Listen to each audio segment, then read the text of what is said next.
तुम्हें गुस्से में भरा, ऐसी क्या मैंने कही, तीर बन के जो लगी, क्यों झुकी जाए नजर, क्यों पसीने में है तरस, इसकी बातें मैं सभी कह देती हूँ अभी, कहो तो आज बोल दूं, कहो तो आज बोल दूं, मैं सारे भेद खोल दूं, कि दुल्हा शर्माए रंग उड़ जाए।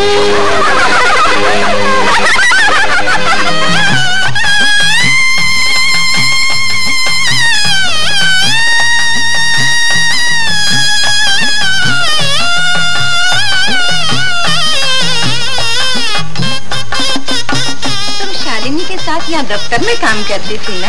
जी हाँ। अच्छा जी अच्छा। शालिनी को दिल्ली में क्या तनख्वाह मिलती होगी भला? यही कोई 500-600। 500-600? जी हाँ। अच्छा जी अच्छा। मैंने तो सुना था 1500-1600। 1500-1600? जी हाँ। अच्छा जी अच्छा। माफ कीजिएगा, मुझे ठीक से पता नहीं है। नमस्ते। 1500-1600?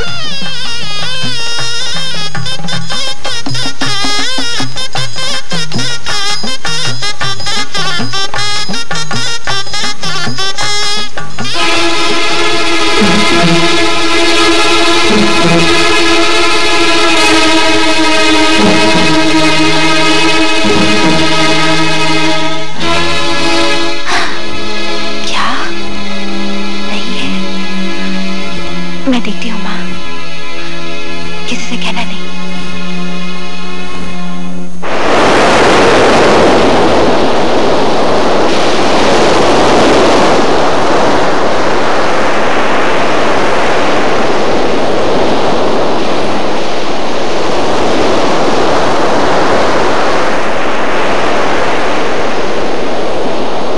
वहाँ दुल्हन बैठी तुम्हारा इंतजार कर रही है और तुम यहाँ बैठे समुंदर की हवा के मजे लूट रहे हो। मुझे डर था कहीं लगन मंडप में तुम फसाद न खड़ा कर दो, लेकिन अच्छा हुआ तुमने ऐसा नहीं किया। मैं चाहता तो तुम्हें भरी सभा में नंगा कर सकता था। क्या मैं तुम्हें नंगा नहीं कर सकती थी? मैं कुछ भी कर सकता हूँ। क्यों? इसलिए कि तुम मर्द हो? मैं चाहता तो शादी रोक सकता था और सबके सामने कह सकता था कि तुम ऐसा नीच पेशा करती हो। तुमसे पहले मैं शादी रोक सकती थी, सबसे जाकर कह सकती थी कि तुम कितने गंदे शौक रखते हो। मुझे तो ये मालूम भी नहीं था कि मेरी बहन के दुल्हा तुम हो। खैर, जो होना था सो हो चुका, अब रोने से क्या फायदा। मेरी बहन के नसीब में लिखा था तुम्हारी पत्नी बनना, और वो बन गई। तुमने सुना होगा, जिंदगी में लोग कुछ हासिल करने के लिए किसी भी हद तक पहुंचते हैं, और तुम तो अच्छी तरह जानते हो मैं किसी भी हद पर नहीं रुकी। और याद रखना, मैं अपनी बहन की खुशी की खातिर इससे भी आगे जा सकती हूँ। मुझे माफ करना शालिनी, दिल्ली में जो कुछ हुआ उसे हम दोनों भूलने की कोशिश करेंगे।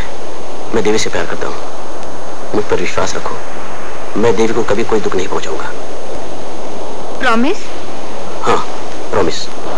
अब तुम्हें चोरों की तरह बाजार में रुक खरीदने की जरूरत नहीं। तुम्हारी पत्नी तुम्हारा इंतजार कर रही है।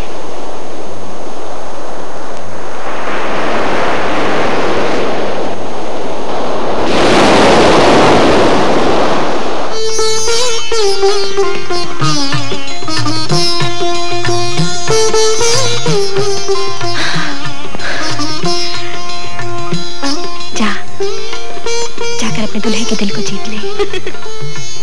अरे चल भी।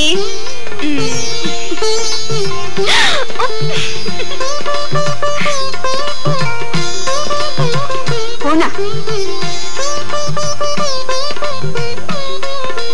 क्या शरारत कर रही है? चल जाइए यहाँ से, चल।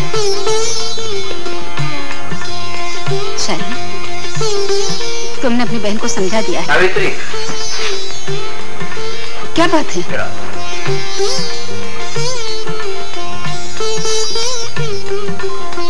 तुम्हारी अकल को क्या हो गया? क्यों नादान क्या जाने इन बातों को? वो तो अभी तक कुंवारी है।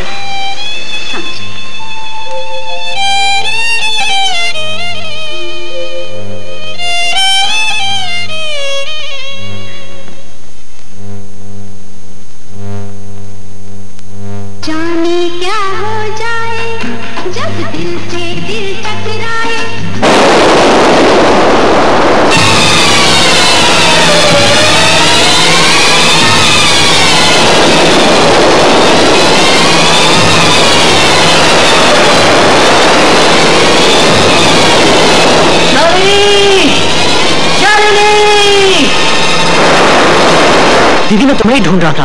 मुझे तुमसे एक बहुत जरूरी बात कहनी। इसमें हंसने की क्या बात है? मैं सोच रही थी मेरे सारे फर्ज पूरे हो गए, अब मैं आराम से। अगर तुम सोच रहे हो कि वापस नौकरी पर जाऊंगी तो मैं तुम्हें नहीं जाने दूंगा। अब घर का सारा बोझ मैं उठाऊंगा। बस मेरा एक काम कर दो। क्या काम? बस ये काम तुम्हारे सिवा और कोई नहीं कर सकता। आखिर है क्या? बता तो सही। मैं एक लड़की से प्यार करता हूँ। प्यार? मैं सोचती थी घर के काम और अस्पताल की ड्यूटी से तुझे 1 मिनट भी फुर्सत नहीं मिलती होगी, फिर प्यार जैसी फजूल चीज के लिए तुझे कहाँ से वक्त मिल गया? तुम्हें तो हमेशा मजाक ही सोचता है। अच्छा ले, तो मैं रोटी सूरत बनाकर पूछती हूँ, उस लड़की का नाम क्या है? वही तहसीलदार साहब की बेटी उषा। वो नन्ही से मुन्नी से गुड़िया। गुड़िया अब छत जितनी ऊंची हो गई। पिताजी को सिर्फ तुम ही मना सकती हो दीदी। फिर दीदी का? शालिनी। ठीक है, तेरा काम हो जाएगा। Thank you so much. चल घर चलो।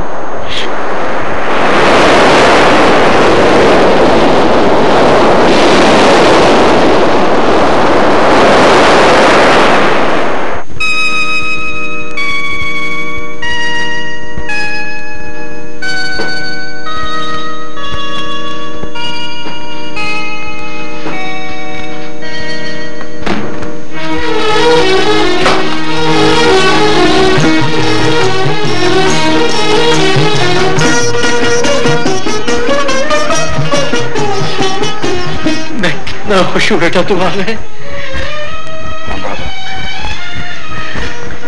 जिस बात पर मैं घर छोड़ के गया था वो बात ही नहीं रही। मतलब? मैं दफना आया हूँ उस बात को। कैसी बातें करता है बेटा?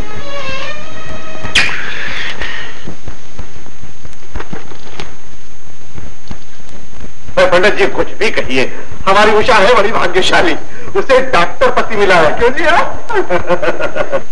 अच्छा जी अच्छा, उषा अब तुम्हारी शादी होगी, शहनाइयाँ बजेंगी। अच्छा जी अच्छा, तुम तो बहुत अच्छे लग रहे हो। कौन हो तुम? मैं तहसीलदार साहब का बेटा हूँ। अच्छा जी अच्छा, मेरा एक काम करोगे? क्या? मुझसे प्यार करो ना।